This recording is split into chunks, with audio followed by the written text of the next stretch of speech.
Welcome to Report from Tiger Mountain, ladies and gentlemen. We're going to talk about all the airplanes crashing in America. What the hell's going on? Is it DEI? We're going to talk about it tonight on the Report from Tiger Mountain. Stick around and have a listen.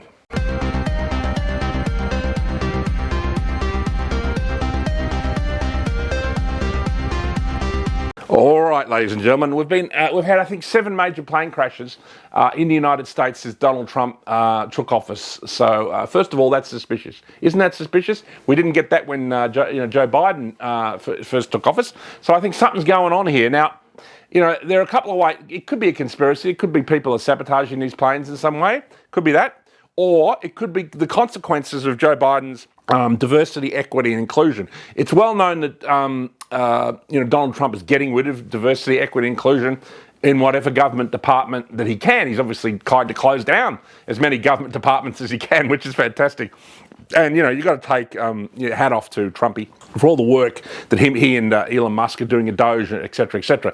But it does appear that some of this could be a consequence of and particularly, I think in the field, let's put it this way, in the field of air travel, that this is where the ideology of diversity, equity, inclusion, DEI, could be the most poisonous, ladies and gentlemen, because it is an area where there's not a lot of room for error, ladies and gentlemen. My grandfather was a pilot in World War II. He did bombing raids against the Japanese up in Papua New Guinea and places like that. And and my uncle was also a pilot. He flew commercial airlines around the world, and he was also a pilot for the Sultan of Brunei, ladies and gentlemen, at one stage of his life.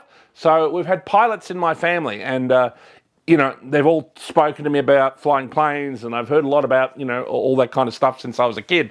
And it's a kind of area where there's not a lot of room for error. And it's not the kind of thing that you kind of maybe just learn to maybe just learn what you're doing on flying a plane and then up you go. Because no, it's not the way it is. You've really got to know what you're doing when you're flying a plane, because one little mistake, and not only are you dead, but everybody who happens to be on the plane with you usually dies as well. So, this is what I think. This is why I think it's incredibly problematic. And obviously, many of these airlines like Delta and stuff are still running ads where they're extolling how wonderful it is that it's a black female pilot or whatever. Do we think about it this way?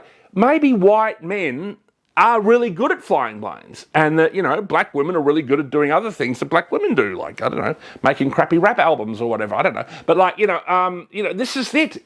Maybe certain people are good at doing certain things, and we just got to stick with it. Whenever I fly, I know that I like to pop my head into the cockpit. I mean, not too obviously, but just as you're passing, they usually have it open, and if it's 2 white guys sitting there, I'm like, oh, thank God.